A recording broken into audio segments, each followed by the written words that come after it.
Coyote, part man, part creature. He sat down by the lake, by the mountains one night. This was back in the day before there were stars in the night sky. The sky was as black as coal. And Coyote gazed at his reflection in the lake.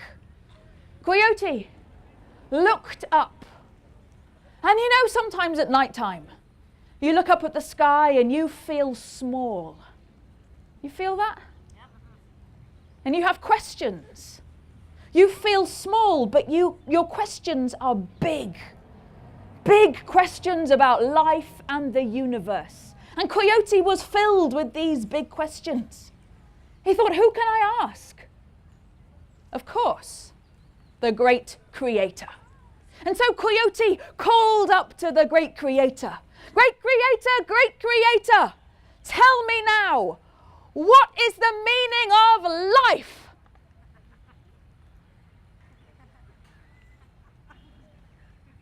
Great creator, tell me now, what is the point of this world? Coyote decided that the great creator couldn't hear him. I'm too small, he thought, down here on earth. I need to get up there. So Coyote took his bow, took his arrow. He shot up one arrow into the sky and it pierced the night sky and there it stuck. Coyote grabbed the arrow and heaved himself up. So he was standing on the arrow. Another arrow just above him. He grabbed that arrow and he heaved himself up. And as he did so, he pulled out the arrow below. And he shot that arrow up into the sky. And he grabbed hold of it, heaved himself up, pulled out the other arrow, and again, all the way across the night sky. Calling out, great creator, what is the point of this life? Still nothing. All through the night, Coyote shot his arrows. All through the night, he made his way across the night sky until he saw it. Right there in front of him. A beautiful world. A shimmering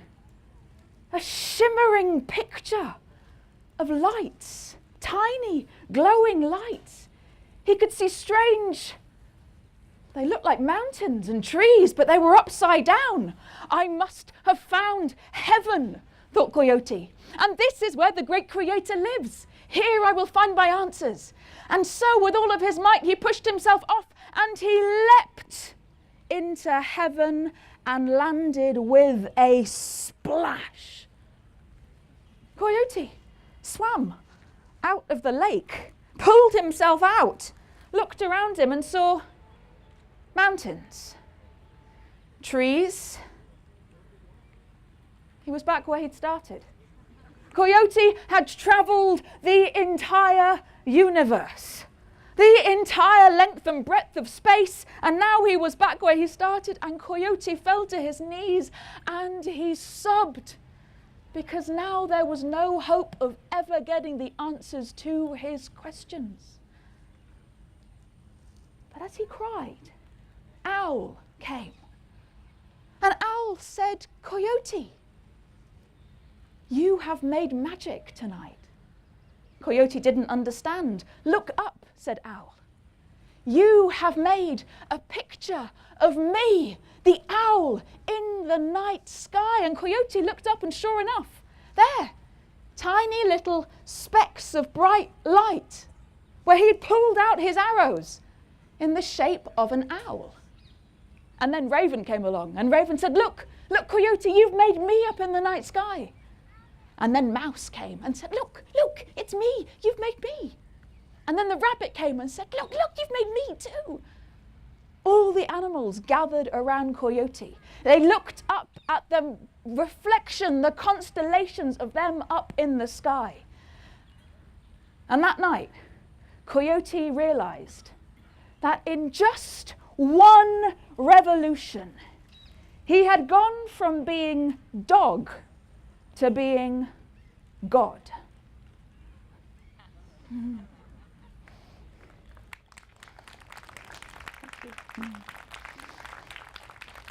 Well, Coyote was going. Coyote was going along. He was travelling from one end of the world to the other end of the world. And he crossed the mountains, he crossed the fields, he crossed the plains until he came to a forest. There was a little forest trail. And so he followed the trail through the forest, deeper and deeper into the darkest shadows. And then he came out into a clearing. And in the middle of this clearing, there was a beautiful cedar tree. Coyote watched this tree.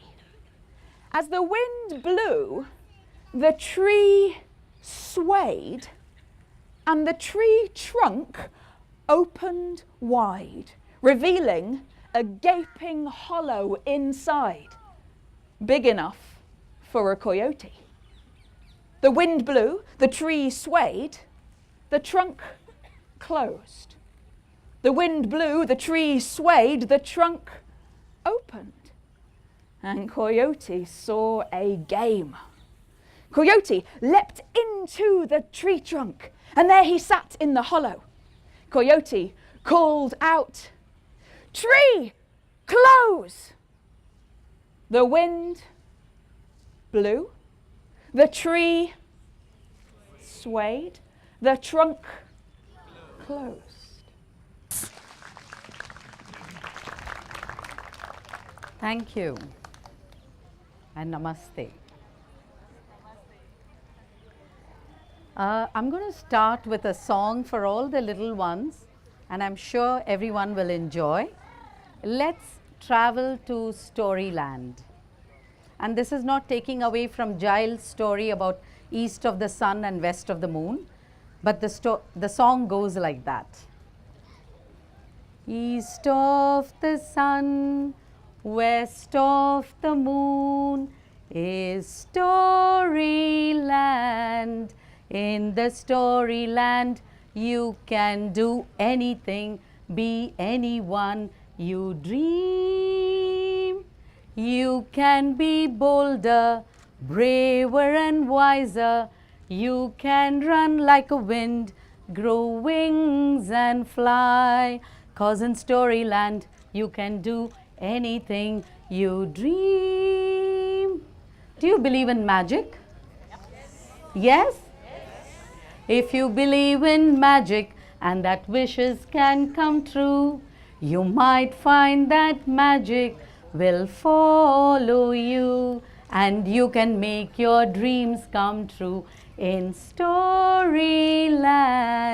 It's not just wishing, it's believing, not just believing, but working at it, not just working, but persisting till your dreams come true, till your dreams come true. East of the sun, west of the moon is Storyland. In the Storyland, you can do anything, be anyone you dream. Aim for the stars, you might reach the moon. So, are you all in Storyland? Yeah? Okay. Now, the first story is about Hiranyakashyap, the wicked son, the wicked king, and his good son, Prahlad. Once upon a time, a long, long time ago, it wasn't my time, it definitely wasn't your time. It was a time when magic was easier to find and gods were easier to find in India. In those times, there lived Hiranyakashyap, who thought very highly of himself. He was very good looking, handsome, very rich, and what's more, he was a king. What more could anyone want? One day, a wise old sage who could look into the past and see into the future came to Hiranyakashyap and said, "Your Majesty, according to what I see in your stars, You cannot be killed by man, beast, or weapon. Inside the house or outside the house, on earth or in water, during the day or indeed during the night. That, as far as Hiranyakashipu was concerned, made him immortal. If he had been arrogant before, this made him insufferable. He made everyone flatter him endlessly, and those who did not were punished cruelly. Now Hiranyakashipu, if he said, "Oh, this bread is stale," the palace chef and the cook would have to agree, even though they had just freshly baked the bread. And if Hiranyakashipu said, "The river Ganges flows from the sea to the Himalayan mountains," and the courtiers would have to agree with him, even though they knew that the river Ganges started as small icy trickles from the great crevices of the highest mountain in the world and flowed gently and gracefully to the sea. You get the picture, the kind of king he was, right? Now Hiranyakashipu had a sister named Holika.